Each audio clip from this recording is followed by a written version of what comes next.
Six with Lalan YouTube channel එකට ඔබ සියලුම දෙනාව සාදරයෙන් පිළිගන්නවා. අද දවසේදී අපි දාරිත්‍රක කියන කොටස යටතේ සාකච්ඡා කරගෙන ආපු තුන්වෙනි දිගහැරුමත් එක්ක තමයි එකතු වෙන්නේ. ඔබ දන්නවා මට දැන් සාකච්ඡා කරන්න ඉතුරු වෙලා තියෙන්නේ සමාන්තර තහඩු දාරිත්‍රක වල ඉඳලා ඉදිරියට තියෙන කොටස් පිළිබඳව. එහෙනම් මම මුලින්ම ඉතා ඉක්මනින් සමාන්තර තහඩු දාරිත්‍රක පිළිබඳව අදහසක් ගොඩනගන්න. අද දවසේදී මම උත්සාහ කරන්නේ ඔබට ගැටලු සහගත වෙච්ච කොටස් වලට අදාළ විශේෂිත ගණන් කිහිපයක් හදන්නට උත්සාහ කරනවා. right? එතකොට ඒ ගණනය කිරීම හරියට ඔලුවට දාගන්න උත්සාහ කරන්න. ඉතින් මම මුලින්ම යන්නම් සමාන්තර තහඩු දාරිත්‍රකයේ පිළිබඳව අදහසක් ගොඩනගන්න. පැහැදිලි ලෙසම අපි මේ ඒකකයේ මුලදී සාකච්ඡා කරන මෙන්න මේ වගේ තහඩු දෙකක් අතර පවතින විද්‍යුත් ක්ෂේත්‍රයක් පිළිබඳව. මේ තහඩු දෙක අතර පවතින විද්‍යුත් ක්ෂේත්‍රය පිළිබඳව සාකච්ඡා කරද්දී ඔබට මම මුලින්ම මෙන්න මේ විදිහට පැහැදිලි කිරීමක් කරන්නම්. මෙන්න මෙවැනි ආකාරයකට යම් කිසි ඝනකමක් තියෙන මේ වගේ තහඩු දෙකක් පරිමිත දිග ඇති හරස්කඩ වර්ගඵලයේ ඒ වෙච්ච තහඩු දෙකක්. දැන් මේ ඔබ දකින්නේ පැත්තෙන් හරස්කඩ දකින්න විදිය. මේ සමාන්තර තහඩු දාරිත්‍රකේ වෙනම දැක්කොත් ඔබට මෙන්න මේ වගේ දකින්න පුළුවන් වෙයි. පැත්තකින් වගේ බැලුවොත් මෙන්න මෙහෙම දකින්න පුළුවන් වෙයි සමාන්තර තහඩු දාරිත්‍රකේ. මේ පැත්තෙන් අග්‍රේ සම්බන්ධ වෙනවා, එහා පැත්තෙන් සම්බන්ධ වෙනවා, මැද දාරිත්‍රකයේ පිහිටනවා. right? ආරෝපණ පිහිටන්නේ මැද. එතකොට තහඩු දෙකේ. right? එතකොට මේ විදිහට අපි හිතුවොත් දැන් මේ ඔබ දකින්නේ හරස්කඩනේ. එහෙනම් මේ හරස්කඩට අදාළව මම මෙන්න මෙහෙම සටහනක් දාගන්නම්. මේකෙදි අපි කියනවා දාරිත්‍රකයක් නිර්මාණය වෙන්න නම් වඩාත් සුදුසු දාරිත්‍රකයක්, හොඳ දාරිත්‍රකයක් නිර්මාණය වෙන්න නම් සමාන ආරෝපණ තියෙන්නට ඕනේ මේ තහඩු දෙකේ. හැබැයි ප්‍රතිවිරුද්ධ ලකුණු සහිත. හරිද? මම මේ මොකද්ද මේ සිග්මා කියලා දාගත්තේ. සිග්මා කියලා කියන්නේ අපි කියන පෘෂ්ඨික ආරෝපණ ඝනත්වය. ආරෝපණ ඝනත්ව වර්ග තුනකට අර්ථ දක්වන්න පුළුවන්. රේඛීය ඝනත්වය, රේඛීය ආරෝපණ ඝනත්වය කියන්න පුළුවන්, පෘෂ්ඨික ආරෝපණ ඝනත්වය කියලා අර්ථ දක්වන්න පුළුවන්. ඒ වගේම පරිමා ආරෝපණ ඝනත්වය කියලා අර්ථ දක්වන්න පුළුවන්. ඒතර ඒකේ හරි සරල අර්ථ දැක්වීමක් තියෙන්නේ. පෘෂ්ඨික ආරෝපණ ඝනත්වය කිව්වහම මේකේ තේරුම ඒකක වර්ගඵලයක් මත ඇති ආරෝපණ විශාලත්වය. ඔන්න ඕක තමයි ඒකේ අදහස. එතන මේ තහඩු වල වර්ගඵලයක් තියෙනවා. හරිද? මේ වර්ගඵලය කොතරම් වුණත් අපිට ප්‍රශ්නයක් නැහැ. අව්‍යාප්ත වෙලා තියෙන ආරෝපණ ප්‍රමාණය කැපිටල් Q නම් අපි අදාළ වර්ගඵලයෙන් බෙදුවාම අපිට එනවා වර්ග මීටර එකක කොච්චර ආරෝපණ ප්‍රමාණයක් තියෙන්න ඕනද කියන කාරණා. ඒක තමයි මෙතනදී පැහැදිලි කරලා දෙන්නේ. ධන සිග්මා ඍණ සිග්මා. දැන් එතකොට අපි හිතමු එහෙනම් මෙතන තියෙන පැහැදිලි ලෙසම ධන ආරෝපණ. එහෙමනේ. right? මෙතන තියෙන ඍණ ආරෝපණ. ওই විදිහට. ඒතර අපි දන්නවා සන්නායකයක right මෙන්න මේ වගේ ඝනකම් සන්නායකයක් නම් ආරෝපණ දුන්නොත් මතක තියාගන්න ආරෝපණ දුන්නොත් අනිවාර්යෙන් මේ ආරෝපණ ඉහළ සහ පහළ කියන එක අපි අමතක කරොත් අනිවාර්යෙන් මේ ආරෝපණ දෙපස පෘෂ්ඨයේ ගබඩා වෙනවා. මේ පැත්තට ධන ආරෝපණ යනවා right බාහිර පෘෂ්ඨයේ තමයි ආරෝපණ ගබඩා වීම සිදු වෙන්නේ. කොයිම වෙලාවකවත් මේ සන්නායකයේ අභ්‍යන්තරේ ආරෝපණ ගබඩා වීමක් සිදු වෙන්නේ නැහැ කියලා අපි දන්නවා. ඒ කියන්නේ මේ අභ්‍යන්තරේ විද්‍යුත් බල රේඛා නැහැ. විද්‍යුත් බල රේඛා නැත්තම් අපි කියනවා විද්‍යුත් ක්ෂේත්‍ර තීව්‍රතාවයත් බිඳුවයි කියලා. ඇතුලේ. මම මේ කියන්නේ සන්නායක අභ්‍යන්තරය ඇතුලේ. ඒතර මම මේ කතා කරන දාරිත්‍රකයේ ඝනකම ගැන නොසලකා හැරලා තමයි කතා කරන්නේ.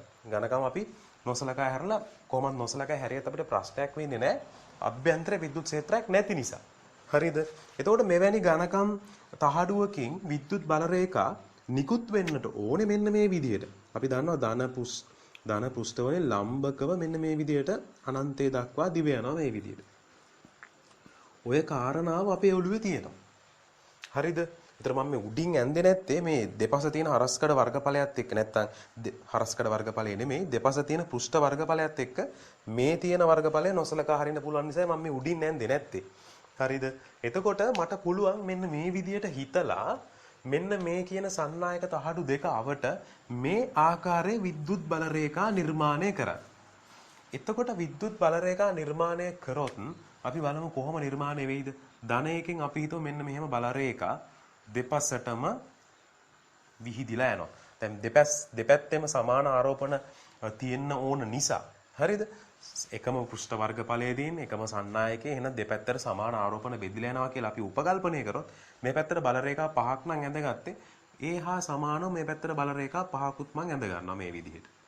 මේ සන්නායක තහඩුව නැහැ කියලා හිතාගෙන අඳින්න. මෙයා නැහැ. එහෙනම් මේ බල රේඛා මෙහෙම දෙපැත්තට විහිදිලා යනවා මේ විදිහට. right මම මේ හදලා තියෙන්නේ දැන් මේ විදිහට.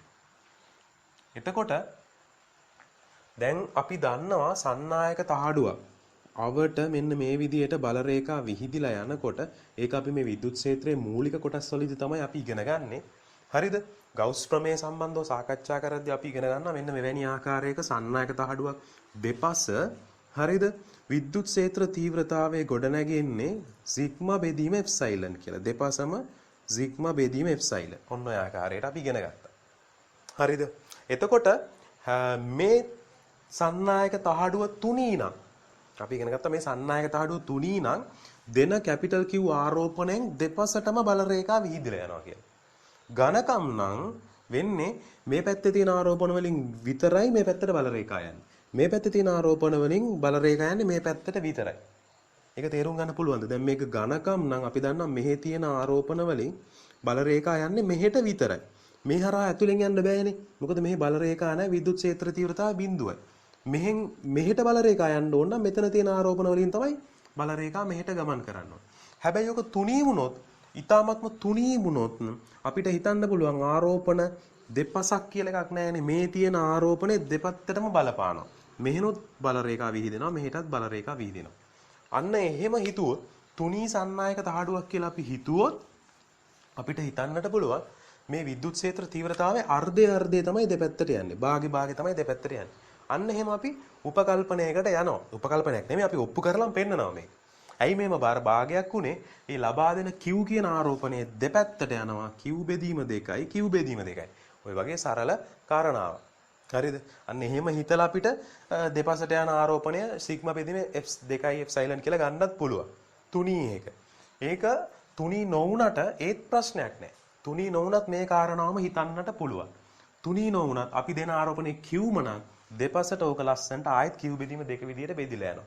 එහෙනම් මේක තුනී නොවන සන්නායක තහඩුවක් කියලා ගත්තොත් මේ පැත්තට Q බෙදීම 2යි මේ පැත්තට Q බෙදීම 2යි නිසා මෙයාගෙන් ඇති වෙන විද්‍යුත් ක්ෂේත්‍රයක් සිග්මා බෙදීම එප්සයිලන් දෙකෙන් බෙදෙන්න ඕනේ. මේ පැත්තටත් ඇති වෙනවා සිග්මා බෙදීම 2යි එප්සයිලන්. හරිද? මම මෙතන ප්‍රදේශ තුනක් තියෙන නිසා මේ පැත්ත කියලා ප්‍රදේශ දෙකයිනේ තියෙන්නේ. හැබැයි මෙතන සන්නායක තහඩුව ආවොත් මේකත් ප්‍රදේශ දෙකකට කැඩෙන නිසා මේ පැත්තටත් මම දාගන්නම් සිග්මා බෙදීම 2යි එප්සයිලන් කියලා. දැන් මේ සම්පූර්ණයෙන්ම මේ ධන තහඩුවෙන් ඇතිවන විද්‍යුත් ක්ෂේත්‍රය තමයි මම මේ සටහන් කරගත්තේ. හරිද? දැන් අපි ඍණ තහඩුව ගැන හිතමු. ඍණ තහඩුවෙන් බල රේඛා මේ තියෙන ආරෝපණ විශාලත්වයෙන් මේ ඍණ තහඩුවටත් තියෙන ලකුණ විතරයි වෙනස්. එයාගෙන් ඇති වෙන බල රේඛා මම කඩිරි වලින් ඇඳ ගන්නවා. එයාගෙන් ඇති වෙන බල රේඛා මම 5ක් ගන්නවා. මොකද ආරෝපණ වල විශාලත්ව සමානයයි සලකන නිසා. ඔන්න ওই විදිහට මම බල රේඛා 5 ඇඳුත්. හරිද? ඔබට දැන් නිරීක්ෂණය වෙනවා මෙන්න මෙහෙම දෙයක්. ඍණ නිසා සෑම විටම අපි දන්නවා පෘෂ්ඨයට යොමු වන විදිහට තමයි මෙහෙම ඊතල තියෙන්නට ඕන. මෙහෙම පෘෂ්ඨයට යොමු වන විදිහට ඊතල තියෙනවා. දැන් හොඳට කල්පනා කරලා බලන්න. හොඳට කල්පනා කරලා බලන්න මේ තහඩුව වගේමයි මේ තහඩුව හැසිරෙන්නේ. එහෙනම් එයාගේ විද්‍යුත් ක්ෂේත්‍ර තීව්‍රතාවයත් ඒ විදිහටම ලියන්නට ඕනේ. සිග්මා බෙදීම 2යි එප්සයිලන්, මෙතනත් සිග්මා බෙදීම 2යි එප්සයිලන්, මෙතනත් සිග්මා බෙදීම 2යි එප්සයිලන්. හැබැයි අපි දන්නා විද්‍යුත් ක්ෂේත්‍ර තීව්‍රතාවය කියලා කියන්නේ දෛශකයක්. ඒක නිසා අපිට දිශාව වැදගත්. මෙහා ලියනකොට මේ දිශාව ලිව්වේ මේ පැත්තට. මෙයාගෙත් මේ පැත්තට. මෙයාගේ ලිව්වේ මේ පැත්තට. මේ තහඩුවෙන් දෙපැත්තට නිගී. දැන් මේ තහඩුව තුලට යමු වෙන්නේ. මෙයාගෙන් මෙහෙට, මෙයාගෙන් මෙහෙට, මෙයාගෙන් මෙහෙට. දැන් ওই දිශාවල් සලකනකොට සහ විශාලත්වයන් සලකනකොට ඔබට පේනවා ඇති මේ තියෙන විශාලත්වය මේ තියෙන විශාලත්වයට සමානයි. මේක ඕගොල්ලෝ දන්නේ නැත්නම් තේරුම් ගන්න මේ පැත්තට තියෙන බල රේඛා 5ක් මේ පැත්තට තියෙන බල රේඛා 5යි. එහෙනම් බල රේඛා 5ට බල රේඛා 5 කැපිලා ගිහිල්ලා මෙතන මේ ඍණ තහඩුවෙන් එහා පැත්තේ විද්‍යුත් ක්ෂේත්‍ර තීව්‍රතාවයේ සමකය බිඳුවක් බවට පත් වෙනවා. ඔන්න ඔහොම අපිට හිතන්නට පුළුවන්. තහඩුවෙන් එළිය බිඳුවක් එනවා. තහඩුවෙන් ඇතුලේ ගත්තොත් මේ දෙකේම එකතුවක් වෙලා අපිට එනවා මෙන්න මේ විදිහට සිග්මා බෙදීම එප්සයිලන්. මේ දෙකේම එකතුවක් නෙන්නේ. එතකොට සෑම තහඩුවකටම තියෙන ආරෝපණය QQ. හරිද? මම වෙනම ආයේ තහඩුව ඇඳගත්තොත් මේ ආරෝපණය මෙතන කැපිටල් Q මෙතන ඍණ Q. එහෙම තියෙනකොට මැද්ද විද්‍යුත් ක්ෂේත්‍ර තීව්‍රතාවය අපිට එනවා E සමානයි සිග්මා බෙදීම එප්සයිලන්. සිග්මා කියන්නේ කවුද? Q බෙදීම A. ඕන්න මෙතන Q බෙදීම A දාන්නත් පුළුවන්. එතකොට එන්නේ මොකද්ද? Q බෙදීම AF silent. ඔන්න ඔය විදිහට මැද විද්‍යුත් ක්ෂේත්‍ර තීව්‍රතාවය අපිට ලැබෙනවා. එළිය මේ පැත්තේ බිඳුවක් කියලා දැන් හොයලා ඉවරයි. මේ පැත්තෙත් ගත්තොත් ඔබට පේන ඇති මේ පැත්තට බල රේඛා 5යි, මේ පැත්තට බල රේඛා 5යි කැපිලා යනවා. එතනත් E සමානයි බිඳුවයි. නැත්තම් මේ විශාලත්ව දෙක ඔයගලන්ට පේන ඇති සමානයි දිශාවෙන් ප්‍රතිවිරුද්ධයි. මේ පැත්තෙත් විද්‍යුත් ක්ෂේත්‍ර තීව්‍රතාවය බිඳුවක් වෙනවා. දැන් ධාරිත්‍රකයක ඔන්න ඔය වගේ තමයි බල රේඛා ආකෘතිය සහ විද්‍යුත් ක්ෂේත්‍ර තීව්‍රතාව හැසිරීම සිදු වෙන්නේ. හරිද? දැන් මේක තමයි සමාන්තර තහඩු ධාරිත්‍රකයක මේ බල ආකෘතිය. හරිද? එතකොට ඔබ තේරුම් ගන්න එහෙනම් මේ තහඩු දෙක අතර මැද විද්‍යුත් ක්ෂේත්‍ර තීව්‍රතාව විශාලත්වය ලියන්න පුළුවන් එක ක්‍රමයක් තමයි සිග්මා බෙදීම එප්සයිලන් එහෙම නැත්නම් Q බෙදීම A එප්සයිලන් කියලා. Q කියන්නේ එක් තහඩුවක තියෙන ආරෝපණ. මෙතනත් ධන තහඩුවේ තියෙන ධන Qමයි මෙතනත් තියෙන ඍණ Qමයි. හරිද? ඒ නිසා ඒක තේරුම් ගන්න. එහෙම නැතුව තහඩු දෙකේම තියෙන ආරෝපණ Q නිසා 2යි Q කියලා දාන්න එහෙම එකක් වෙන්නේ නැහැ. හරිද? තහඩු දෙකේම Q. මෙයාගේ Q නිසා තමයි මෙයාට ඉෆෙක්ට් එක ඇති වෙන්නේ. මෙයාට තව Q එකක් වැඩි වුණොත් ඒකේ බලපෑම මෙයාටත් තියෙනවා. ප්‍රේරණ කියන සංසිද්ධියත් එක්ක. හරිද? දැන් එතකොට දැන් ඕගොල්ලන්ට පැහැදිලි එහෙනම් මේ කියන concept එකත් එක්ක සමාන්තර තහඩු ධාරිත්‍රකයක මූලික කොටස් අපි මේක මුලදී ඉගෙන ගන්නවා. දැන් මම මුලින්ම ඕගොල්ලන් එක්ක සාකච්ඡා කරන්නේ ධාරිත්‍රක පිළිබඳව නිසා මම මේ මූලික කොටස ඕගොල්ලන්ට පොඩ්ඩක් ඉගැන්නුවා. හරිද? එතනින් පස්සේ මට පුළුවන් මේ සමාන්තර තහඩු ධාරිත්‍රකවල ධාරිතාවය පිළිබඳව සාකච්ඡා කරන්න. හරිද? දැන් සමාන්තර තහඩු ධාරිත්‍රය කියලා කියන්නේ ඒකත් ධාරිත්‍රකයක් නම් එයාගේ තියෙන විභවාන්තරයක් තියෙනවා V කියලා. හරිද? ධාරිතාවයක් තියෙනවා C කියලා. ගබඩා වෙන ආරෝපණ ප්‍රමාණය මෙන්න මෙහෙම ලියන්න පුළුවන්. එතකොට අපි දන්නවනේ Q සමානයි CV කියලා.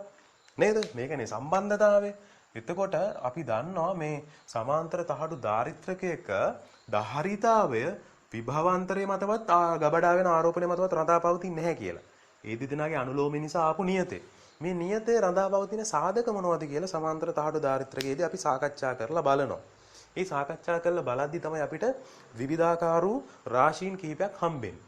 මෙන්න මේ රාශි මත රඳා පවතිනවා කියලා. ඔබට සිලබස් එකේදී මේක පැහැදිලි කරන්න පරීක්ෂණාත්මක පියවර 3ක් ගැන අධ්‍යයනය කරනවා අපි මේ ස්වර්ණපත්‍ර විද්‍යුත් දර්ශකය පාවිච්චි කරලා. ඒතර ස්වර්ණපත්‍ර විද්‍යුත් දර්ශකය පාවිච්චි කරලා කරන පරීක්ෂණය මම මෙතනදී සඳහන් කරන්නට යන්නේ නැහැ. ඒක ඔබට පුළුවන් ඔබගේ නෝට් එකත් එක්ක පැහැදිලි කරගන්න. ඒක මහ ලොකු කතන්දරයක් නෙමෙයි. ඒක අනිවාර්යෙන් මෙම කටින් කිව්වට ඔක ඔබට මම කියන නිසා පිළිගන්න වෙනවා. එහෙම නැතුව පරීක්ෂණය අපි මෙතන කෙරෙන්නේ නැහනේ. ඒක නිසා මම ඒක පැහැදිලි කරන්න යන්නේ නැහැ. මම ඒක තියරි වලින් ඔප්පු කරලා පෙන්නන්න. ඒ සමීකරණය රඳාපවතින සාධක එහෙමම තමයි කියන එක මම ඔබට තියරි වලින් ඔප්පු කරලා පෙන්නන්න. ඒතර මට මේක ඇත්තටම මෙහෙම වෙනවා කියන එක පැහැදිලිව කියන්නට පුළුවන්. නැත්තම් අරක මම කියන නිසා ඔබ පිළිගන්නට වෙනවා. හරිද? දැන් එහෙනම් මම යන්නම් මෙන්න මේ කාරණාව. ඔබ දන්නවා දැන් සමාන්තර තහඩු ධාරිත්‍රකයක මම ගන්න හරස්කඩ වර්ගඵලය කැපිටල් A. මේ තියෙන්නේ හරස්කඩ වර්ගඵලය නෙමෙයි අතර මෙතන ලියන්න ඕනේ තහඩු වල වර්ගඵලය. හරිද? මේ තහඩුවක වර්ගඵලය. හරස්කඩ වර්ගඵලය නෙමෙයි. රයිට්? දැන් ඔන්න එක ආරෝපණයක් තහඩුවට දීලා තියෙන ධන Q අනිත් එකට ඍණ Q. හරිද? මේ අතර පවතින විද්‍යුත් ක්ෂේත්‍රය E කියලා ලිව්වොත් මට ඒක ලියන්න පුළුවන් දැන් Q බෙදීම AF සයිලන්. එහෙම නැත්නම් සිග්මා බෙදීම F සයිලන්. එහෙම ලියන්න පුළුවන් විද්‍යුත් ක්ෂේත්‍රය මේ විදිහට තියෙනවා නේ. හොඳයි. ඒ කාරණාවත් අපි දන්නවා. හරිද? එතකොට අපි බලමු තහඩු අතර පවතින විභවාන්තරය මම ගත්තොත් V කියලා. හරිද? තහඩු අතර පරතරය මම ගත්තොත් D කියලා. එතකොට D කියන්නේ කවුද? තහඩු අතර පරතරය. ඒක අපි පැත්තකින් ලියාගමු. හරිද? ඒතර V කියන්නේ තහඩු අතර විභවාන්තරය. දැන් ඔය විදිහටම විද්‍යුත් ක්ෂේත්‍ර තීව්‍රතාවය මෙහෙමත් ලියන්න පුළුවන් නේද? V බෙදීම D. මේ විභව අනුක්‍රමණය. විභව අනුක්‍රමණය විද්‍යුත් ක්ෂේත්‍ර තීව්‍රතාවයට සමාන වෙනවා. තහඩු ඇතුලේ. හරිද? එතකොට අපිට මේ සම්බන්ධතාවයන් දෙකම හිතුවොත් මේක ධාරිත්‍රකයක් නේ. මේක ධාරිත්‍රකයක්. ධාරිත්‍රකයක් නම් අපි දන්නවනේ Q සමානයි CV කියලා සම්බන්ධතාවයකුත් තියෙනවා. බලන්නකෝ දැන් සමීකරණ තුනක් තියෙනවා. 1යි 2යි 3යි. දැන් මේකෙන් කියවෙන්නේ ධාරිත්‍රක ඇතුලේ තියෙන විද්‍යුත් ක්ෂේත්‍ර තීව්‍රතාවය පිළිබඳව. දෙවෙනි ප්‍රකාශනයෙන් කියවෙන්නේ ධාරිත්‍රක ඇතුලේ තියෙන විද්‍යුත් ක්ෂේත්‍ර තීව්‍රතාවය පිළිබඳව. මට ওই දෙක ඔන්න එකිනෙකට සමාන කරන්න පුළුවන්. 2 සමානයි 3 කියලා ගත්තොත් මෙතන එනවා Q බෙදීම F silent මෙතන V බෙදීම D කියලා ගන්න පුළුවන්. හරිද? දැන් කවුද මේ Q කියන්නේ? Q සමානයි CV ලෙස ආදේශ කරන්න පුළුවන්. තහඩු අතර තියෙන ආරෝපණය නේද? එතකොට අපිට තහඩු වල තියෙන ආරෝපණ. එහෙනම් CV කියලා ආදේශ කරොත් F silent මෙතන V බෙදීම D Vට V කැපිලා අවසානයේදී මට එනවා C සමානයි A F silent බෙදීම D කියලා. right. අනවශ්‍ය ඔක්කොම රාශින් ටික අයින් වෙලා V අයින් වෙලා Q අයින් වෙලා අවසානයේදී C සඳහා ප්‍රකාශනයක් ආවා. තහඩු වල වර්ගඵලය ඇවිල්ලා තියෙනවා. තහඩු අතර පරතරය ඇවිල්ලා තියෙනවා. F silent කියලා සාධකයක් ඇවිල්ලා තියෙනවා. මේ F silent අපි අර්ථ දක්වනවා මුල ඉඳලම. හරිද? පාරවේද්‍යතාවය කියලා මාධ්‍යයක පාරවේද්‍යතාවය කියන අදහසින් තමයි මේ F silent අපි ගොඩනගාගෙන එන්නේ. ඉතින් ඒක නිසා පාරවේද්‍යතාවයේ ඒකකයක් ඔබ දන්නවා මේ වෙනකොට. අපිට මෙතනින් උනත් ඒකකය හදාගන්න පුළුවන්. පාරවේද්‍යතාවයේ ඒකකය ඇහුවොත් ඔබට මෙතනින් ලියන්න පුළුවන් ධාරිතාවයේ ඒකකය මොකක්ද? අපි කියනවා ෆැරඩ් කියලා. ෆැරඩ් වැඩි වෙනවා කාගෙන්ද? මීටර්ස් වලින්. මීටර්ස් වලින් වැඩි වෙලා ආයෙ බෙදෙන්න ඕනේ වර්ගඵලය. ඒ කියන්නේ මීටර වර්ගයෙන්. එහෙනම් අපි එනවා මීටරයට ෆැරඩ් කියලා කියන්නේ F silent වල ඒකකයේ විදිහට ගන්න පුළුවන්. හරිද? MCQ වලදී එහෙම අහන්න පුළුවන් මේක ඒකකයක් විදිහට. ඒක නිසා අපිට ඒකත් ඒකකයක් විදිහට සලකන්න පුළුවන්. F silent වල වෙනත් ඒකකත් අපි මුලදී සාකච්ඡා කරනවා. හරිද? 1/4 F silent එක්ක අපි ගන්නෙ. හරිද? එතකොට දැන් එහෙනම් ওই කාරණාත් එක්ක මට පුළුවන් දැන් ඔන්න දාරිත්‍රකයේ මෙන්න මේ කියන කාරණා සාධක පිළිබඳ පොඩ්ඩක් මෙහෙම විස්තර කරලා බලන්න. මොකක්ද මේ තහඩු අතර පවතින පොදු වර්ගඵලය? මේ තහඩුවක වර්ගඵලය කියලා කිව්වට මේ තියෙන තහඩු අතර පවතින පොදු වර්ගඵලය කියලා තමයි අදහස් කරන්නේ. ඒ කියන්නේ උදාහරණයක් විදියට තහඩු අතර මෙහෙම තියෙන පරතරය. තහඩු දෙක මම මෙහෙම මේ විදිහට මම පිහිටුම් වෙනස් කරොත් මේකේ ධාරිතාවයට බලපාන්නේ මේ පොදු වර්ගඵලය විතරයි. තහඩුවේ සම්පූර්ණ වර්ගඵලය තිබුණාට තහඩු අතර මෙන්න මේ ආකාරයේ පිහිටුම වෙනස් කරොත් පොදු වර්ගඵලය තමයි ධාරිතාවයට බලපාන්නේ.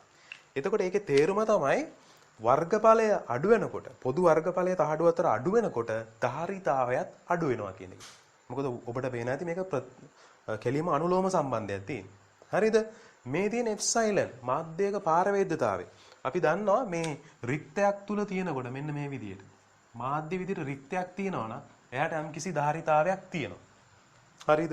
ඕකට දැන් වෙනත් මාධ්‍යයක් ඇතුල් කරනකොට අපි දන්නවා මේ මාධ්‍යයේ පාරවේද්‍යතාවය වැඩි වෙනවා. හරිද? F silent note නේ අපි සාමාන්‍යයෙන් කියන්නේ මේ රික්තයකදී. හරිද? එතකොට වෙනත් මාධ්‍යයකදී F silent එක F silent note වඩා වැඩි, එකට වඩා වැඩි.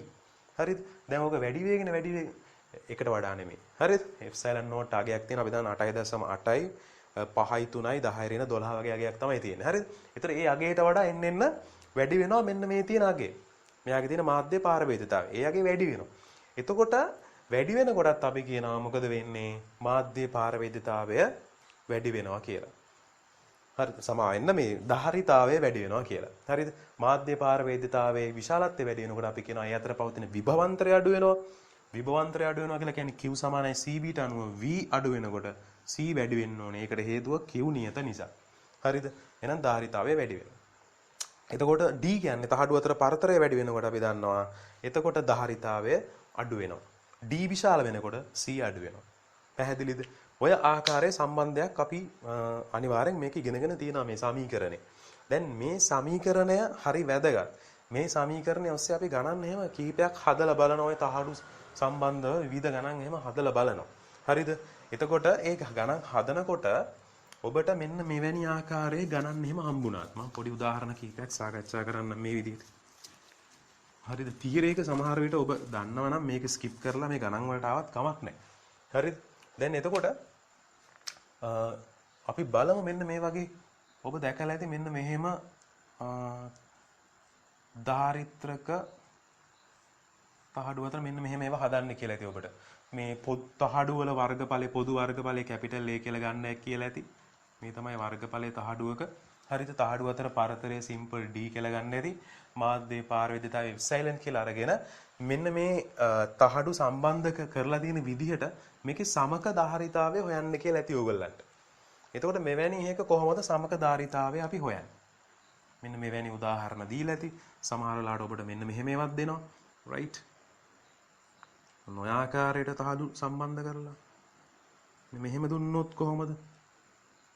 ඔන්න ඔය ආකාරයට දුන්නොත් කොහොමද ඔබ හොයලා තියෙන්නේ? හරිද? කල්පනා කරලා බලන්න කොහොමද හෙව්වේ?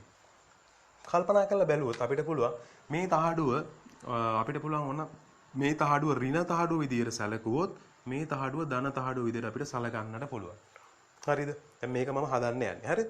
මේ හදනකොට මේකේ සමකය හොයන්නේ මෙන්න මෙහෙමයි. දැන් ධන තහඩුවේ ඉඳලා ඍණ තහඩුවට තහඩු දෙක ආරෝපණ විරුද්ධයිනේ. විරුද්ධාරෝපණ තියෙන. ඒ කියන්නේ මේක අනිවාර්යෙන් දාරිත්‍රකයක් විදියට ක්‍රියා කරනවා. හරිද? එතකොට ඔබට පේනවා ඇති ඍණ තහඩුවෙන් ධන තහඩුවට ගමන් කරලා මෙන්න මේ විදිහට දාරිත්‍රකයක් නිර්මාණය වෙනවා. ඍණ තහඩුවයි ධන තහඩුවයි අතර මෙහෙම දාරිත්‍රකයක් නිර්මාණය වුණා. right? ඒ වගේම ඍණ තහඩුවෙන් නැවත ධන තහඩුවට මේ ධන තහඩුවෙන් ආයෙ තහඩුවක් වෙනම හදලා තියෙනවා. ඍණ තහඩුවත් එක්ක එම ඍණ තහඩුව එක්කම ඔන්න ආයෙ නැවත මේ ඍණ තහඩුවත් එක්කම නැවත ඔන්න ආයෙ දාරිත්‍රකයක් හදලා තියෙනවා. මේ තියෙන්නේ. හරිද? මේ තහඩු දෙකක් විදියට තමයි හැසිරෙන්නේ.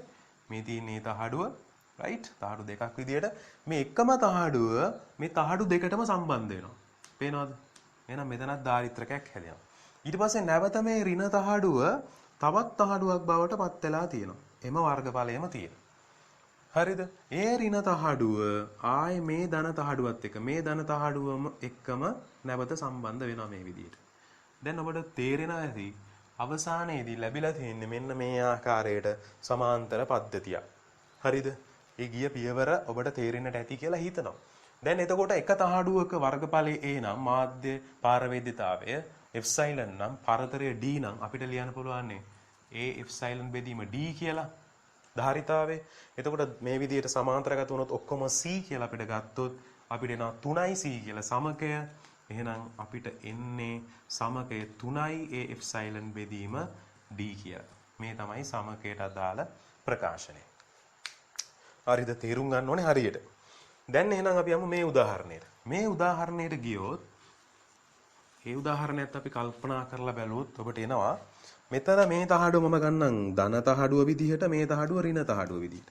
දැන් දන්නවනේ ධන තහඩුවත් එක්ක ධන තහඩුව කවදාකවත් දාරිත්‍රකයක් හදන්නේ නැහැ. මේ ඇතුලේ දාරිත්‍රකයක් හැදෙන්නේ නැහැ. ධන තහඩුවයි ඍණ තහඩුව අතර මේවක දාරිත්‍රකයක් ඇති වෙනවා. නැවත ධන තහඩුවයි ඍණ තහඩුව අතර මෙවැනි ආකාරයක දාරිත්‍රකයක් ඇති වෙනවා.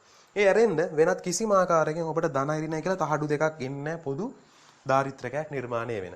එතකොට අපිට තේරෙනවා ධන තහඩුව මෙහෙම කොටස් දෙකකට බෙදිලා තියෙනවා. ඍණ තහඩුවත් මෙහෙම වෙලා කොටස් දෙකකට බෙදිලා ධනයි ඍණයි මෙහෙම සම්බන්ධ වෙලා තියෙනවා.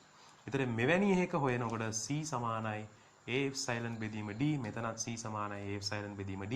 එහෙනම් දාරිත්‍රක දෙකක් වෙන නිසා මෙතන 2යි C වෙනවා. එහෙනම් මෙතන 2යි එප්සයිලන් බෙදීම D කියලා තමයි එන්නේ. හරිද? ඔන්න ඔය ආකාරයට අපිට හදන්නට පුළුවන්. තව තියෙනවා තව ආකාරයේ අපිට මේ තව සංකීර්ණ කරලා දෙනවා මෙන්න මෙහෙම. තව දෙන්න පුළුවන් මෙන්න මේ විදිහට.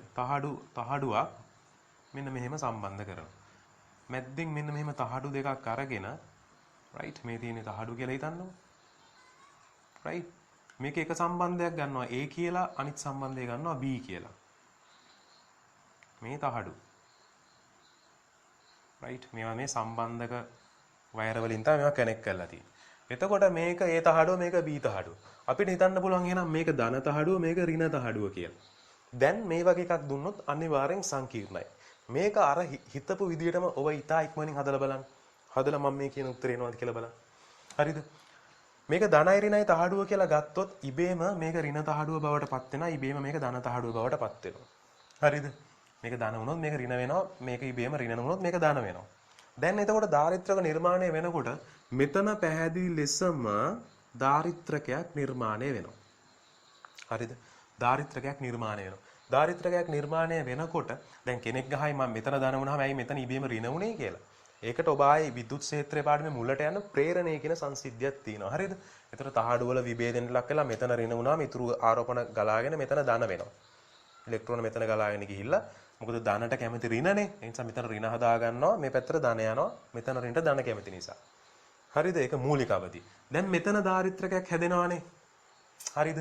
දැන් මේ AB කියලා තියෙන නිසා මම මේ පැත්ත ගන්නම් A කියලා මේ පැත්ත ගන්නම් B කියලා. මොනවා වෙනවද දන්නේ නැහැ. හරිද? එකපාර දැන් වැඩේ තේරෙන්නේ නැහැ. හරිද? දැන් මේ ඔබට පේනවා ඇති මේ ධන තහඩුවෙන් මෙන්න මෙයත් එක්ක මේ ඍණ තහඩුවත් එක්ක මෙහෙම සම්බන්ධයක් ඇති කරලා තියෙනවා වගේම මෙතන ඍණ තහඩුවත් එක්කත් සම්බන්ධයක් ඇති කරලා තියෙනවා. හැබැයි මේ ඍණ තහඩුව ඔබට පේනවා ඇති ඩිරෙක්ට් B එක්ක සම්බන්ධයි. හරිද? මේ ධන තහඩුව ඩිරෙක්ට් A එක්ක සම්බන්ධයි. එහෙනම් මේ ඩිරෙක්ට් A එක්ක සම්බන්ධයි, ඩිරෙක්ට් B එක්ක සම්බන්ධයි. ඔන්න ඔහොම හිතන්න පුළුවන්. මේ තහඩුව ධන තහඩුව right ඔන්න A එක්ක සම්බන්ධයි මේ right. මේ තහඩු දෙක ගත්තොත් මේ බලන්න ඔබට මේ දකින්න මේ තහඩු දෙක ගත්තොත් ඒ දෙක එකිනෙකට තමයි සම්බන්ධ වෙලා තියෙන ඔබට පේනවනේ.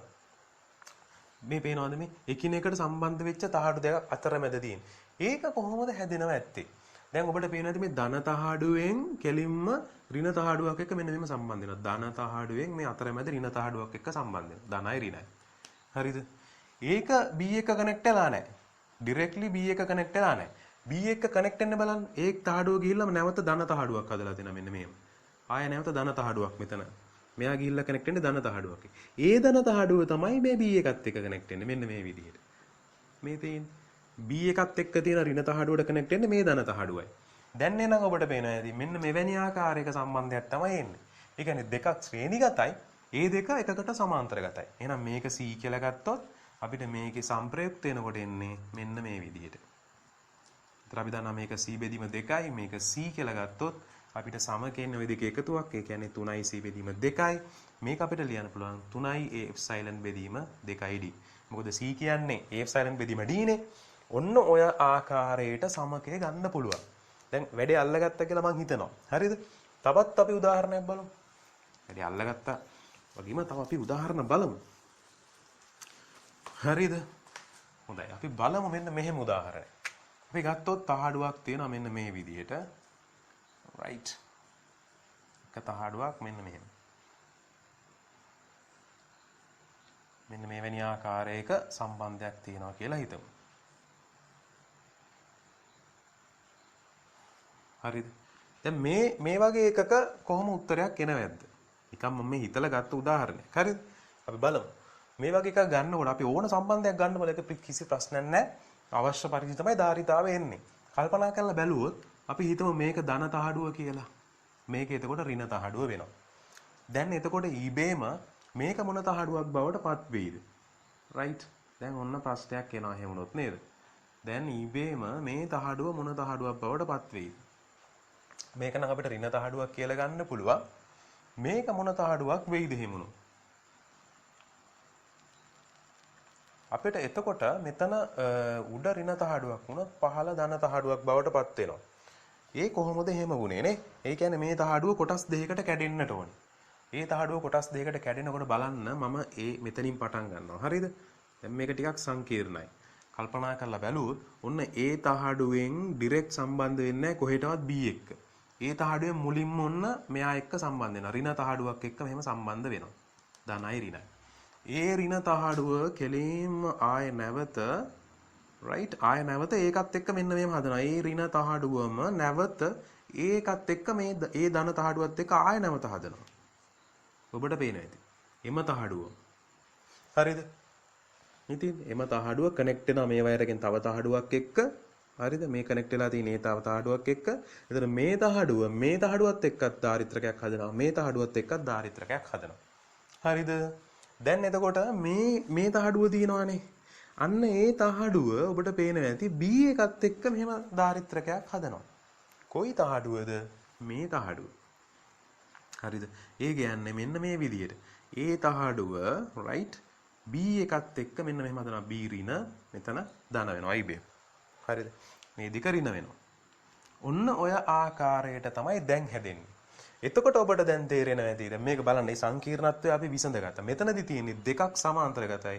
ඒක එකකට ශ්‍රේණිගත වෙලා තියෙනවා. මෙවැනි ආකාරයකදී ගද්දි මෙතන C නම් අපි දන්න මේ දෙක එකට එකතු වෙලා ඉන්නේ 2C. හරිද? මෙතන C මෙතන 2C වෙනවා AB අතර හොයද්දි. එහෙනම් අපිට සමකයේදී ගුණිතය බෙදීම එකතුව මෙන්න මේ ආකාරයට තමයි ඉන්නේ. ඒ කියන්නේ 2A එප්සයිලන් බෙදීම 3D. අර කලින් එකේ අනිත් පැත්ත වෙලා තියෙන නේ. right. එතකොට මේ විදිහට අපිට විවිධාකාර වූ පද්ධති දුන්නොත් කල්පනාකාරීව හදාගෙන යන්න ඔබට පුරුදු වෙන්න ඕනේ මේ ක්‍රියාවලිය නිරන්තරයෙන් සිදු කරලා බලන්න. හරිද? දැන් එහෙනම් අපි ඊළඟට මේ උදාහරණයත් එක්කම දැන් අපි යොමු වෙන්න උත්සාහ කරනවා මේ මාධ්‍ය. දැන් අපි මාධ්‍ය රික්තය කියලා නෙගත්තේ. රික්තය කියලා ගන්නකොට ප්‍රශ්නයක් නැහැ. රික්තය කියලා ගන්නකොට ඔය සරල විදිහට C සමානයි A එප්සයිලන් බෙදීම D කියලා තමයි එන්නේ. දැන් අපි ඇත්තටම එප්සයිලන් කියලා දැම්මට මෙතන ගොඩක් වෙලාවට එප්සයිලන් නෝට් කියලා දාන්නේ. එප්සයිලන් නෝට් කියලා කියන්නේ රික්තයකදී සාපේක්ෂ පාරවේද්‍යතාවය. දැන් ඒක සමාන සාපේක්ෂ නෙමෙයි පාරවේද්‍යතාවය. රික්තයකදී පාරවේද්‍යතාවය. එතකොට දැන් ඔන්න සමහර මාධ්‍යයන් වල පාරවේද්‍යතාවයන් වලට එනකොට අපිට රික්තයකදී නම් ප්‍රශ්නයක් නැහැ. 4F එප්සයිලන් නෝට් කියන එක අපි දන්නවා 9 වැඩි කිරීම 10 9 කියලා ගාන හදාගෙන යන්න පුළුවන්. කිසි ප්‍රශ්නයක් නැහැ. නමුත් දැන් වෙනත් මාධ්‍යයක් මෙතනට ආවොත් 4F එප්සයිලන් වෙනත් මාධ්‍යයක් න ะ අපි එහි අගය මතක තියාගන්න අපිට බෑ. සමහර විට ඒක අපිට 8.2යි 8.3යි ඔය වගේ එක එක අගයන්නේ. ඔහොම මාධ්‍යයන් හැමෝගෙම අපිට මේ 10 9 බලවලින් ඕක මතක තියාගන්න අපිට අපහසුයිනේ. අපි ඒක නිසා පොඩ්ඩක් සරල කරගෙන මේක සාපේක්ෂව ඉදිරිපත් කරන්න උත්සාහ කරනවා. ඒ කියන්නේ අපිට එතකොට මතක තියාගන්න තියෙන්නේ සාපේක්ෂව දෙන අගයන් ටික විතරයි. ගොඩක් වෙලාවට 1.2 1.3 1.5 ඒක දත්තයක් විදියට දෙනවා. හරිද? සාපේක්ෂව ගත්තාම මේ බලයන් කැපිලා යනවනේ. හරිද? ඒ කියන්නේ කොහොමද කැපෙන්නේ? යම්කිසි මාධ්‍යයක පාරවේද්‍යතාවය අපි වෙනත් මාධ්‍යයකට සාපේක්ෂව ඉදිරිපත් කරපුවාම අපි කියනවා මේකට සාපේක්ෂ පාරවේද්‍යතාවය කියලා. ඒක අපි මුල කොටස්වලදී අපි අධ්‍යයනය කරන කොටසක් මම මේ කිව්වේ. හරිද? දැන් මම මේ කියපු කාරණා පැහැදිලි ඇති. ධාරිත්‍රකයේ තුල රික්තයක් තියෙනකොට රික්ත මාධ්‍යයක් නම් තියෙන්නේ. දැන් අපි වෙනත් මාධ්‍යයක් දානවා. වෙනත් මාධ්‍යයක් දාපුවම දැන් තියෙන එප්සයිලන්. එතකොට මේ දාන මාධ්‍යයේ අපි මේ මාධ්‍ය පාරවේද්‍යතාවය නෙමෙයි ඔබට දෙන්නේ. ඔබට දෙන්නේ සාපේක්ෂ පාරවේද්‍යතාවය. ඒතකොට අර්ථ දක්වන්නේ මෙන්න මේ විදිහට. එම ධාරිත්‍රකයේ තුල රයිට් හිතමුකෝ තියෙන රික්තය කියලා. එහෙනම් රික්තයට අදාළ මාධ්‍ය පාරවේද්‍යතාවයට සාපේක්ෂව රයිට් යොදන ලද අනෙක් මාධ්‍ය පාරවේද්‍යතාවය අපිට සාපේක්ෂ පාරවේද්‍යතාවය කියලා අර්ථ දක්වන්න පුළුවන්. හරිද? වෙනත් මාධ්‍යයක පාරවේද්‍යතාවය රික්තයේ මාධ්‍ය පාරවේද්‍යතාවයෙන් බෙදුවාම ලැබෙන්නේ අපිට සාපේක්ෂ පාරවේද්‍යතාවය. මේකට ඒකකයක් නැහැ. හරිද? මේක පැහැදිලිවම එකට වඩා වැඩි අගයන් තමයි එන්නේ. මොකද අපි දන්නා අඩුම අගය එප්සයිලන් නෝට් නේ තියෙන්නේ. රික්තයටනේ තියෙන්නේ. අනිත් ඔක්කොම ඊට වඩා වැඩි. එකට වඩා වැඩි අගයන් තමයි සෑම විටම එන්නේ. හරිද? එප්සයිලන්ට ආරට. එතකොට මේක ඔය අපි සාමාන්‍ය මුලදී අර්ථ දක්වන එක. දැන් අපි මේ මොනවාද ධාරිත්‍රක වලට එනකොට හරිද? ධාරිත්‍රකයේ දැන් රික්තයක් තිබුණාම මේ විදිහට රික්තයක් නම් මාධ්‍ය රයිට් අපි එතකොට ධාරිතාවය ලියන්නේ A එප්සයිලන් නෝට් බෙදීම D නේ. දැන් අපි හිතමු වෙනත් මාධ්‍යයක් නම් තියෙන්නේ. වෙනත් මාධ්‍යයකදී අපි ලියන්නේ මෙන්න මේ විදිහට. එතකොට අපි ලියනවා මේක C නෝට් කියලා ගත්තොත් මේක C ලියන්නේ A එප්සයිලන් බෙදීම D කියලා ඔන්නෝම තමයි ලියන්නේ. දැන් අපිට පුළුවන් දැන් මෙතනදී මේ පාරවේද්‍යතාවයන් සාපේක්ෂව ගත්ත අපිට පුළුවන් මේ ධාරිත්‍රක වලදී මෙහෙම අර්ථ දක්වන්න. කොහොමද අර්ථ දක්වන්නේ? අපිට මෙන්න මෙහෙම සටහනක් දැම්ම හැකි. පාර විද්‍යුත් නියතය කියලා අර්ථ දැක්වීමක් කරනවා. මේ පාර විද්‍යුත් නියතය කියලා කියන්නේ ධාරිත්‍රකයක් තුල රික්තය පවතිනකොට පවතින ධාරිතාවයට සාපේක්ෂව පාරවේද්‍ය තුල වෙනත් මාධ්‍යයක් පවතිනකොට පවතින ධාරිතාවය. එහෙම නැත්නම් ඒ අතර අනුපාතය. ඒ කියන්නේ සරලව ගත්තොත් C බෙදීම C නෝට්. ඒකයි මේ නොකිය මේ සම්පූර්ණයෙන්ම කිව්වේ. මේ ප්‍රකාශනයෙන් කියුනේ මේ කතන්දරය. හරිද? එතකොට දැන් වෙනත් මාධ්‍යයක් තියෙනකොට එයාගේ ධාරිතාවය තමයි මේ උඩින් ලියලා තියෙන්නේ. ඒක අනුපාතයක් විදිහට රික්තය තියෙනකොට එයාගේ ධාරිතාවයෙන් බෙදලා බලලා තියෙනවා. අපි මේකට ආදේශ කරලා බලමු. එතකොට මේ තියෙන පාර විද්‍යුත් නියතය අපි මේකට කියන්නේ. පාර විද්‍යුත් නියතය. එතන අපි 100ට ආදේශ කරොත් මෙතන A එප්සයිලන් බෙදීම D, මෙතන A එප්සයිලන් නෝට් බෙදීම D, D ට D කැපුණා, A ට A කැපුණා.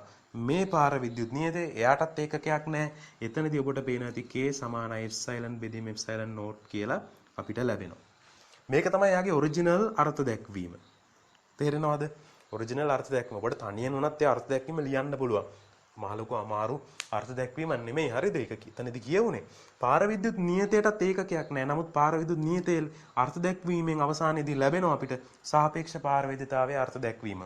මෙතනින් අපිට ලියන්න පුළුවන් පාර විද්‍යුත් නියතය සාපේක්ෂ පාරවේද්‍යතාවයට සමානයි කියලා. දෙකේම විශාලත්ව සමානයි.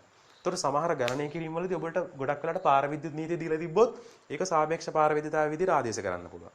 හරිද? සාපේක්ෂ පාරවේද්‍යතාවය දීලා තිබ්බොත් ඒක පාර විද්‍යුත් නීතිය විදිහට ආදේශ කරන්නට පුළුවන්. දැන් ඉතින් අපිට පුළුවන් මේ අදාළ ධාරිතාවය මෙහෙම ලියන්න. හරිද? එප්සයිලන් වෙනුවට දැන් ලියන්න පුළුවන්. මේ බලන්නකො. එප්සයිලන් වෙනුවට දැන් අපිට ලියන්න පුළුවන්. මෙතන පාර විද්‍යුත් නීතිය ඇවිල්ලා තියෙනවානේ. එප්සයිලන් සමානයි k වතාවක් එප්සයිලන් නෝට්. කෙලින්ම මෙතනට ආදේශ කර හැකි k වතාවක් epsilon naught බෙදීම d. හරිද? දැන් එහෙනම් අපිට මෙතන ආදේශ කරොත් k වෙලියට ගත්තොත් a epsilon naught බෙදීම d. එතකොට a epsilon naught බෙදීම d කියන්නේ කවුද? c naught. එහෙනම් එයාගේ ධාරිතාවය ලියන්න පුළුවන් k වතාවක් c naught. ඔන්නම ලියන්න පුළුවන්. රික්තයක් තුලදී තියෙන ධාරිතාවය වැඩි කරලා තියෙනවා පාර විද්‍යුත් නියතේ. ඒතර එයාගේ අදාළ මාධ්‍ය තියෙනකොට එයාගේ ධාරිතාවය එනවා.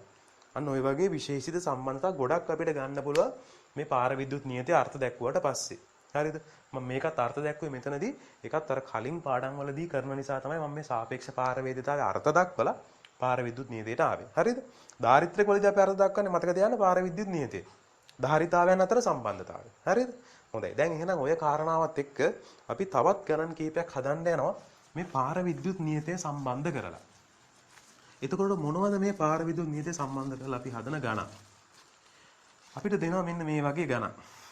රයිට්. ඔබට පුළුවන් මම මේ ගාන දෙන්න. ලියා ගන්නත් පුළුවන්. හරිද? මෙන්න මේ වගේ ගානක් දෙනවා.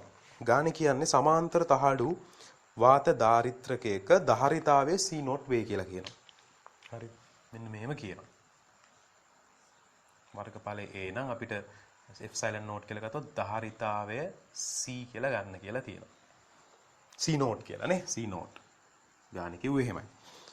ඊට පස්සේ කියනවා ධාරිත්‍රකය තහඩු අතරට රූප සටහනේ පෙන්වලා තියෙන විදිහට පාර විද්‍යුත් නියතේ K1 K2 K3 වන ද්‍රව්‍ය කැබලි දැමූ විට එක් එක් අවස්ථාවල ධාරිතාවයන් ගණනය කරන්න කියලා තියෙනවා.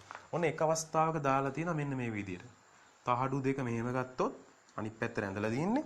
ඒකේ සටහන් කරලා තියෙන්නේ මේ තහඩුව හරියටම මැද්දෙන් මෙහෙම දෙකට බෙදලා ඒකත් ආය නැවත මේ මැද්දෙන් දෙකට බෙදලා තියෙනවා. ඔන්න ඔය ආකාරයට. හරිද?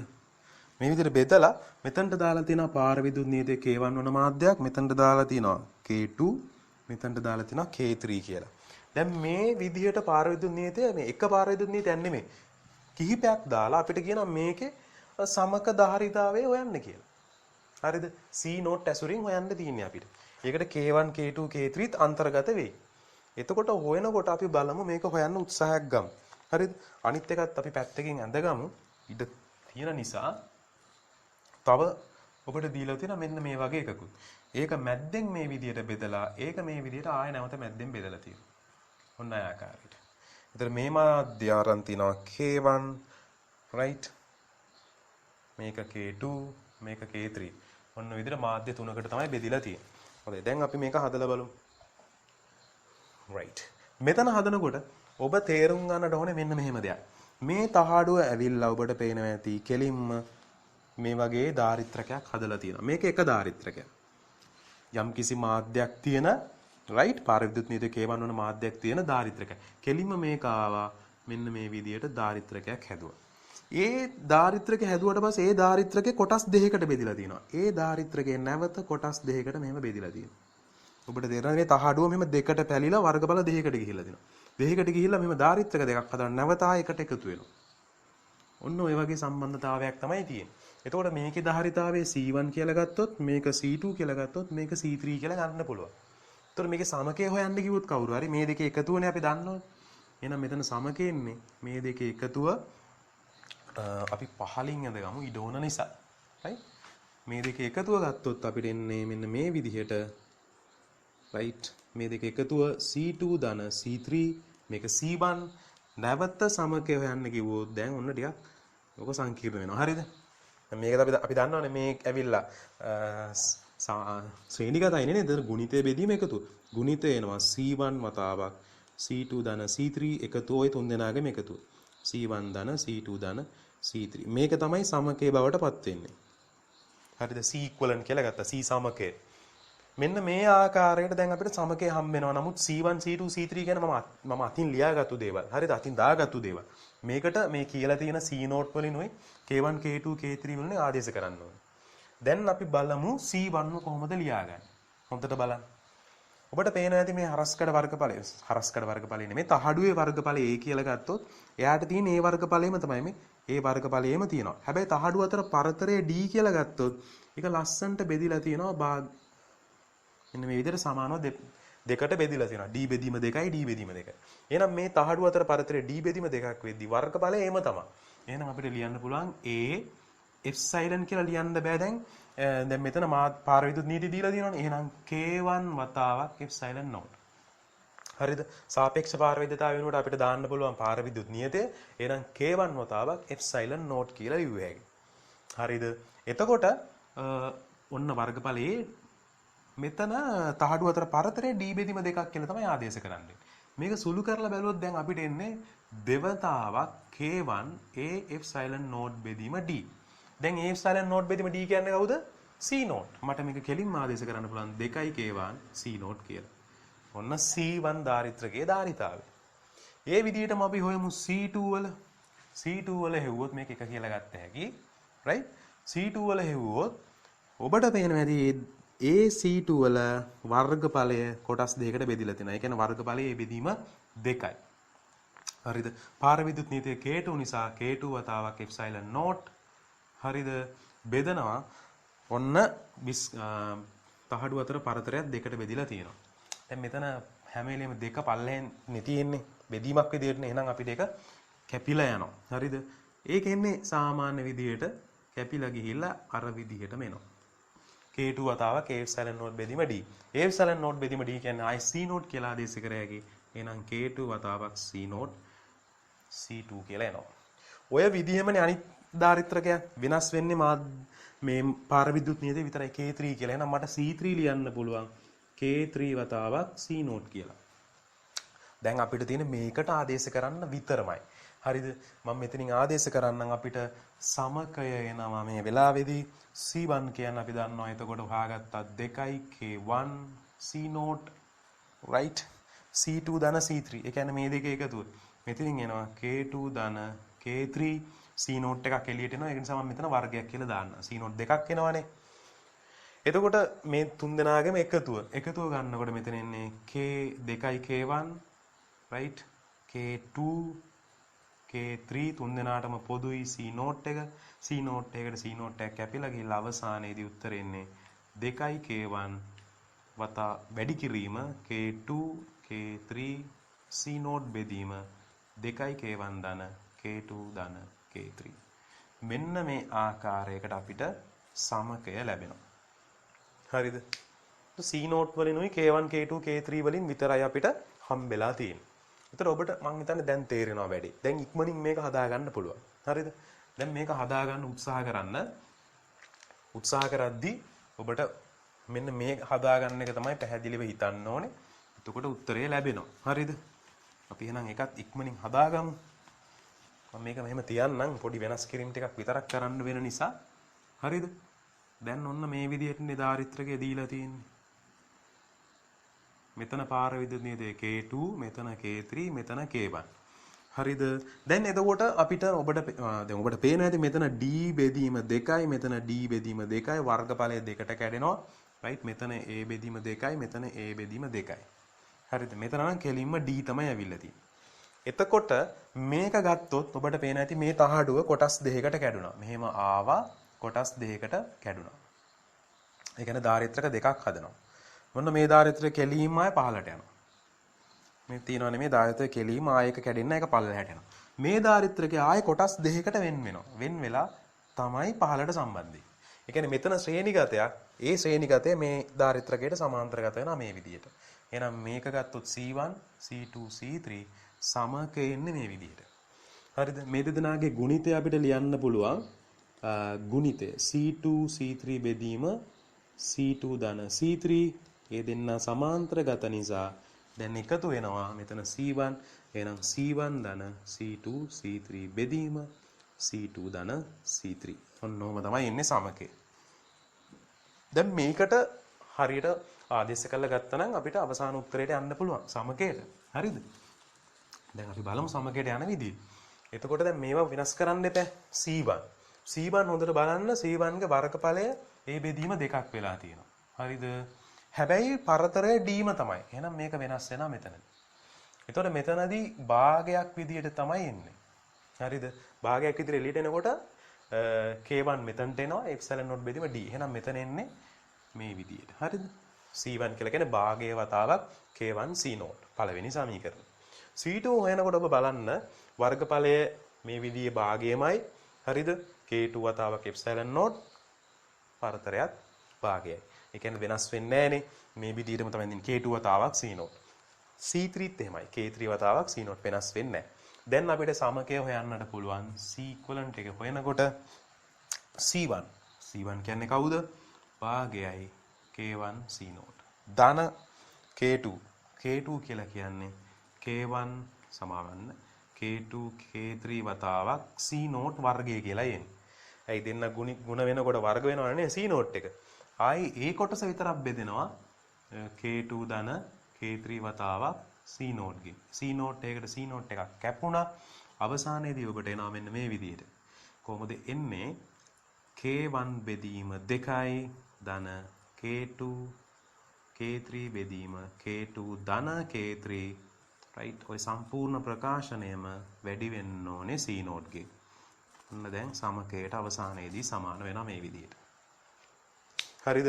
C naught වතාවක් K1 බෙදීම 2 ධන K2 වතාවක් K3 මේ තියෙන්නේ K2 right? K2 වතාවක් K3 බෙදීම K2 ධන K3 ඔන්න ඔය ආකාරයට එනවා. හොඳයි දැන් එහෙනම් අපි මේ ආකාරයේ ගණනය කිරීම හැදුවා. හරිද? ඕකට දැන් සමහරලාට මේ එක්සෑම් එකේදී K1 ට K2 ට K3 ට අගයන් දෙයි. ලස්සනට උත්තරයක් එයි. ඒතකොට මේක සුළු වෙලා යම් කිසි සංඛ්‍යාත්මක අගයක් නෙන්නේ. ඒතර සංඛ්‍යාත්මක අගය වැඩි වෙලා යනවා C naught ගෙන්. හරිද? ඒතර රික්තයක තියෙන ධාරිතාවගේ කී ගුණයක්ද? එහෙම තමයි එන්නේ. සමකය හොයද්දි. දැන් ඔය ආකාරයට අපිට හදන්නට පුළුවන්. දැන් අපි තවත් ඉදිරියට යනවා. මේ ධාරිත්‍රකයක ශක්තිය පිළිබඳව සාකච්ඡා කරන්න ඕන වගේම ගෝලීය ධාරිත්‍රක පිළිබඳව සාකච්ඡා කරන්න ඕනේ.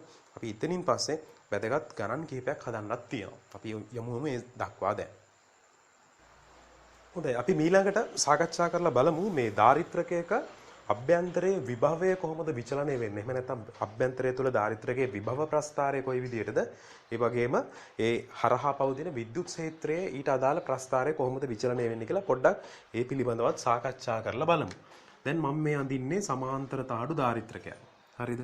ඒතර අපි දන්නවා මෙතන ධන විභවයක් තිබුණොත් මෙතන ඍණ විභවයකට යන්නේ. මේ පැත්ත ධන තහඩුව මේ පැත්ත ඍණ තහඩුවම තමයි යන්නේ. හරිද? එතකොට අපිට තේරුම් ගන්න පුළුවන් මේ ධාරිත්‍රකයේ තුල විභව විචලනය මෙන්න මේ ආකාරයට සිදු වෙන්න ඕනි කියලා. ධාරිත්‍රකයේ තුලදී විභව විචලනය මෙන්න මේ ආකාරයට විභව අඩු වෙන්න පටන් ගන්නවා. හරිද? මෙන්න මෙවැනි ආකාරයක විභව අනුක්‍රමණයක් තමයි අපි දකින්නේ. right? අපිට පේනවා සරල රේඛීය විදිහට ඍණ අනුක්‍රමණයක් තියෙන විදිහට මේ විදිහට විචලනය වෙනවා. හරිද? එතකොට දැන් මේ තියෙන විභව ප්‍රස්ථාරයනේ. එතකොට අපි දන්නවා විද්‍යුත් මේ දුරත් එක්ක මම මේ විභව ප්‍රස්ථාරගත කරලා තියෙනවා. එතකොට අපි දන්නවා විද්‍යුත් ක්ෂේත්‍රය නිර්මාණය කරලා බැලුවොත් විද්‍යුත් ක්ෂේත්‍රයට අදාළව අපි ඉගෙනගෙන තියෙනවා විභව අනුක්‍රමණයෙන් තමයි විද්‍යුත් ක්ෂේත්‍රය එන්නේ කියලා. එතකොට සෑම තැනම අපිට තේරෙනවා ඕනම දුරකදී ගත්තොත් විභව අන්තරය සෑම තැනකදීම විභව අන්තරය සෑම සමාන දුරකදීම. හරිද? එතකොට අපිට එන්නේ එකම විභව අන්තරය. ඒ කියන්නේ මේකේ අනුක්‍රමණය සමානයි කියන එකනේ. එතකොට අපි දන්නා මෙවැනි ආකාරයකදී මෙන්න මෙවැනි නියත විද්‍යුත් ක්ෂේත්‍රයක් තමයි අපිට ලැබෙන්නේ. ඔබට පේනවා ඇති. හරිද? මේ වගේ තැනකට ගත්තොත් විද්‍යුත් ක්ෂේත්‍රය බිඳුවයි අපි තහඩුවේ අභ්‍යන්තරය විතරක් සලකන නිසා එතකොට අපිට කෙලින්ම විද්‍යුත් ක්ෂේත්‍රය අපි කොහොමද දන්නවනේ ධාරිත්‍රකයේ තහඩුවේ දෙපැත්තේ විද්‍යුත් ක්ෂේත්‍රය බිඳුවයි කියලා. ඒතර කොහොමද මේ පැත්තේ විද්‍යුත් ක්ෂේත්‍රය බිඳුවයි කියලා අපි දන්නවා. ඒතර අභ්‍යන්තරයේ මෙන්න මේ වගේ නියත විද්‍යුත් ක්ෂේත්‍ර තීව්‍රතාවයක් ලැබෙනවා. ඒක අපිට ලියන්න පුළුවන් සිග්මා බෙදීම 2යි සමාන වෙන. සිග්මා බෙදීම එප්සයිලන් කියලා ලියන්න පුළුවන් කියලාත් අපි දන්නවා. හරිද? මෙන්න මෙවැනි ආකාරයක නියත විද්‍යුත් ක්ෂේත්‍රයක් සහ විභව විචලනය වීමක් තමයි අපි දකින්නේ. හොඳයි. එතකොට දැන් අපි බලන්නට ඕනේ අපි අර මේ අවසන් කරේ මාධ්‍යයක් අපි මාධ්‍ය රික්තයේ විදියට හොයම නැත්නම් වාතයේ විදියට තියෙනකොට වෙනත් පාරවිද්‍යුත් මාධ්‍යයක් ඇතුල් කරපුවාම එයාගේ ධාරිතාවය වෙනස් වෙන විදිහ අපි සාකච්ඡා කරන්නේ. දැන් ඊට අදාළව ගණනය කිරීම කිහිපයකුත් සාකච්ඡා කරා. එතකොට දැන් මම උත්සාහ කරන්නේ ඒ ඔස්සේම අපි බලමු ධාරිත්‍රකයේ තුල මෙන්න මේ විදියට මෙවැනි ආකාරයක මාධ්‍යයක් ඇතුළත් කරනවා. මෙන්න මෙහෙම මාධ්‍යයක් ඇතුල් කරනවා. හරිද? මෙයාගේ පාරවිද්‍යුත් නියතේ මම ගන්නම් K කියලා. දැන් මේ පැත්ත ධන තහඩුව, මේ පැත්ත ඍණ තහඩුව. මම ගන්න පුළුවන්. හරිද? ධන විභවය, ඍණ විභවය දැන් අපිට තියෙනවා. එතකොට දැන් මම මෙතනදී සාකච්ඡා කරන්න යන්නේ මේ ඇතුල් කරපු මාධ්‍ය ධාරිත්‍රකයේ තියෙන පිහිටුම මත අපි හිතන්නකො මේක ඇතුල් කරලා මේක සම්පූර්ණයෙන්ම ධාරිත්‍රකය තුල තියෙන අවකාශයම සම්පූර්ණයෙන් ලබා ගන්නේ නැතුව එයා යම්කිසි අවකාශයක් මෙතනදී එයාට හිමි වෙනවා. එතකොට ඒ තියෙන තැන අනුව ධාරිත්‍රකයේ ධාරිතාවය වෙනස් වෙනවද කියලා අපි පොඩ්ඩක් චෙක් කරලා බලන්න ඕනේ. හරිද? ඒක එහෙම වුණොත් අපි තේරුම් ගන්නට ඕනේ මැදින් තිබ්බොත් මෙහෙමයි යාගේ ධාරිතාවය, කෙළවරකින් තිබ්බොත් ධාරිතාවය මෙහෙමයි කියන එක අපි වෙන වෙනම අධ්‍යයනය කරලා බලන්න වෙනවා. එහෙනම් අපි ඉස්සල්ලා උත්සාහ කරලා බලමු මෙයා තියෙන පිහිටුම මත මේ සමක ධාරිත්‍රකේ අවසන් ධාරිතාවය වෙනස් වෙනවද කියලා චෙක් කරලා පොඩ්ඩක් බලමු. දැන් අපි හිතමු මෙතන තියෙන වාතය කියලා. එහෙනම් එයාගේ පාර විද්‍යුත් එයාගේ සාපේක්ෂ පාර විද්‍යුතාව අපිට එප්සයිලන් නෝට් කියලා ගන්න පුළුවන්. මෙයාගේ පාර විද්‍යුත් නීතිය K කියලා ගත්තොත් එයාගේ සාපේක්ෂ පාර විද්‍යුතාව වෙන්නේ K වතාවක් එප්සයිලන් නෝට්. මේක එප්සයිලන් නෝට්මනේ. හොඳයි අපි ගමු මෙයාගේ ඝනකම T කියලා. මෙයාගේ ඝනකම T කියලා ගත්තොත් මේ ධන විභවයේ ඉඳලා මේ මාධ්‍ය මේ පාර විද්‍යුත් මාධ්‍ය ගෙනල්ලා තිබ්බ දුර මම ගන්නවා x කියලා. මේ ප්‍රමාණය x කියලා ගත්තොත් හරිද? මෙතන සම්පූර්ණ පළල අපි d කියලා ගත්තොත් අපිට මේ කොටස එන්නේ අපිට d ඍණ x ධන t. ඔන්න ඔය විදිහට එන්නේ. d ඍණ x ධන t වල වරහන් ඇතුලේ අපිට මෙන්න මේ වගේ ප්‍රකාශනයක් එනවා. එතකොට දැන් අපි බලනවා මෙන්න මේ ධාරිත්‍රක ඇතුලේ ගත්තොත් මාධ්‍යයන් තුනක ධාරිත්‍රකයක්. එතකොට අපි දන්නවා මෙහෙම එකක් කොහොමද අපි සමකයේ විදිහට එහෙම නැත්නම් සාමාන්‍යයෙන් ධාරිත්‍රක පද්ධතියක් විදිහට හදාගත්තේ කියලා. අපිට පේනවා ඒක ශ්‍රේණිගත ධාරිත්‍රක තුනක එකතුවක් වගේ තමයි පේන්න ඕනේ. එතන මෙතන ධාරිතාවය වෙන වෙනවා, මෙතන ධාරිතාවය වෙනම, මෙතන ධාරිතාවය වෙනම. මොකද මේගොල්ලන්ගේ එක්තරා වෙනස් වූ පළලවල් තමයි තියෙන්නේ. තහඩු අතර පරතරයක්. එහෙමනම් මට පුළුවන් මෙයාගේ ධාරිතාවය C1, C2, C3 කියලා ලියාගෙන සමක ධාරිතාවය හොයනවා නම් අපිට එන්නේ එකයට C සමානයි, එකයට C1 ධන, එකයට C2, එකයට C3. ඔන්න ඔය සමීකරණයට ආදේශ කරලා තමයි මට සමකය ගැන හිතන්න පුළුවන් වෙන්නේ. හරිද? එහෙමනම් C අපි හොයාගන්න යමු. එහෙමනම් අපි ඉස්සරලා මේ වෙන වෙනම මේගොල්ලන්ගේ මේ ධාරිතාවයන් ඒ අදාළ ධාරිත්‍රකවල ධාරිතාවයන් අපිට ලියා ගන්න පුළුවන් වෙන්න ඕනේ මේ අදාළ දත්ත වලින්. තහඩුව වල හරස්කඩ වර්ගඵලය මම කැපිටල් A කියලා ගන්නවා. හරිද? තහඩුවේ ක්ෂේත්‍ර වර්ගඵලය. එහෙනම් මට පුළුවන් ඉස්සෙල්ලාම මේ මීට අදාළ C1 ලියා ගන්න. C1 ලිව්වොත් A වතාවක් එප්සයිලන් නෝට් බෙදීම x කියලා තමයි මට ගන්න. හරිද? හරි. අපි දැන් බලන්න ඕනේ මේ අවසානයේ එන C x ගෙන් ස්වායත්ත වෙනවද කියලා. x ගෙන් ස්වායත්ත වුණොත් අපි දන්නවා මේ තියෙන තැන අපිට බලපාන්නේ නැහැ මෙයාගේ සමක ධාරිතාවයට.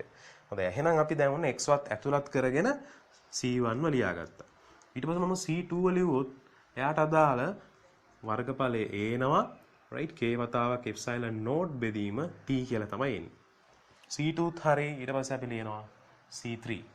C3 ලියලා බලුවොත් ඔන්න එයා ගේනවා a එප්සයිලන් නෝට් පළල එන්නේ d ඍණ x ධන t. ඔන්න ඔය ආකාරයට. හොඳයි දැන් එහෙනම් අපිට අදාළ රාශීන් වලින් මම ධාරිතාවයන් තුනම ලියාගෙන තියෙන්නේ. දැන් ආදේශ කරන්නට විතරයි තියෙන්නේ. එකයට c සමානයි. එකයට c1 විදියට මට ආදේශ කරන්න පුළුවන් a එප්සයිලන් නෝට් x උඩට යනවා. එතකොට ධන මෙතන අපිට එනවා t උඩට ගිහිල්ලා a එප්සයිලන් නෝට් වතාවක් k ධන මෙතන d ඍණ x ධන t උඩට ගියොත් මෙතන අපිට එන්නේ a එප්සයිලන් නෝට්. දැන් අපිට තේරෙනවනේ මොකද්ද කරන්න ඕනේ කියලා පොදු හරය අපි එප්සයිලන් a එප්සයිලන් නෝට් k කියලා ගන්නවා. හරිද? පොදු හරය විදියට. ඒතර මේ ප්‍රකාශනයේ k වලින් වැඩි වෙන්න ඕනේ kx ධන මේ ප්‍රකාශනය මේ විදියටම එනවා t කියලාම එන්නේ. මෙයාවත් k වලින් වැඩි වෙන්න ඕනේ. එතකොට k වතාවක් d ඍණ x වතාවක් k ඍණ x k වතාවක් t ඔන්න ඔය ආකාරයට එනවා. එතකොට අපිට තේරෙනවා මෙතන kx කියන එක මෙතන ඍණ kx කියන එකට කැපිලා යනවා. කැපිලා ගියොත් අපිට අවසානයේදී ලැබෙන පිළිතුර අනුව තීරණය කරන්න පුළුවන් මෙන්න මෙහෙම c සමානයි උඩයට මාරු වෙන්න බෑ මේක එකයට c නේ උඩයට මාරු වුණොත් a එප්සයිලන් නෝට් k බෙදීම right බලමු මොන වගේ ප්‍රකාශනයක් අපිට ලැබෙවිද කියලා. මෙතනින් ඉතුරු වෙනවා t එකක් මෙතනින් ඉතුරු වෙනවා තව t එකක්. එහෙනම් එතනින් t ව උක්ත කරගත්තොත් අපිට එන්නේ 1 ඍණ k. හරිද? මෙතන තියෙනවා තව kd එකක්. ධන kd. ඔන්න ඔය ආකාරයට තමයි ධාරිතාවයට අවසාන ප්‍රකාශනයේ විදියට එන්නේ.